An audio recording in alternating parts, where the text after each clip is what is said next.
No, look, there are lots of things which are captured differently. One of those is what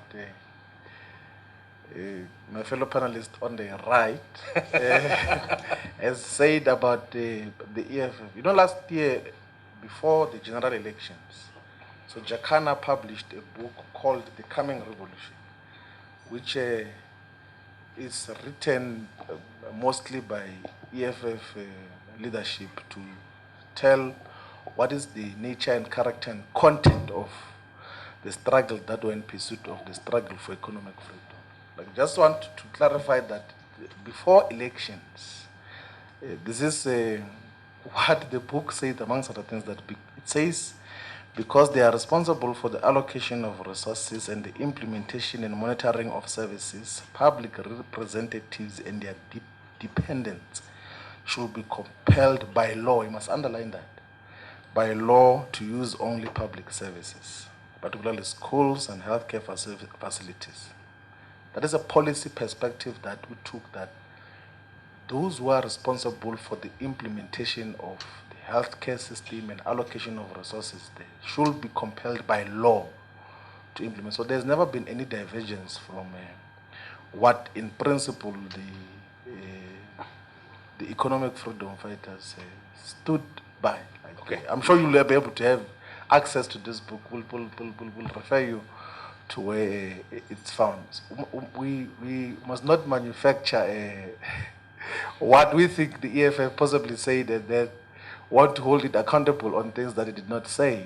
It's one of the things that. Lastly, just quickly, is that there is no revolution happening in South Africa. There is no national democratic revolution. The national democratic revolution was understood in the liberation movement as a struggle which had to resolve the class, gender, and national contradictions, and primarily achieve the aims and objectives of the Freedom Charter. The Freedom Charter says that all wealth must be transferred to the people as a whole. The mineral wealth beneath the soil, the banks and monopoly industry shall be transferred to the ownership of the people as a whole. Okay. Such is not the case, and there's not even a plan to deal with that. So there's no revolution happening.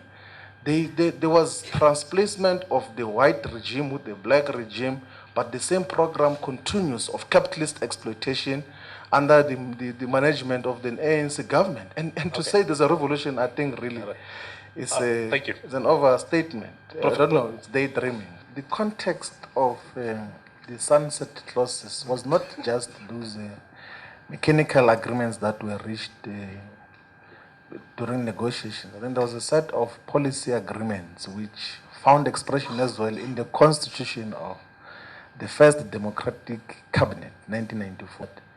All the strategic ministries and departments were given to those that had control, so that the continuity of the past continues. Like Cry van Niekerk was Minister of Land and Agriculture.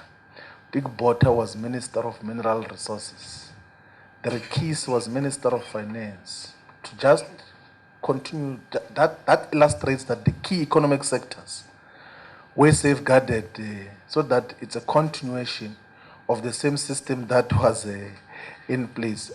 The explanation that we got in the ANC then and until when there was still conceptualization was that the sunset clauses were a tactical retreat. A tactical retreat is that you take 2 steps back, but with the aim of going further up, like what Floyd does.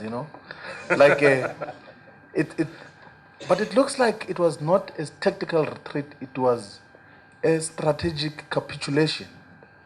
That the ANC has been defeated by the economic forces that have been in control and ownership of the economy of South Africa, and unless that narrow white monopoly capital is dismantled, the Freedom Charter says it should be dismantled, the crisis that confronts society will continue to happen in the manner in which they are happening now. Corruption will deepen. Okay. There will not be any hope. But civil society must play a much more visible and meaningful role. We don't hear you from civil society saying much. We need to hear you. In Parliament, there's space to listen to you. Let us heighten the voices against corruption and make sure that we build a better country. Thank you.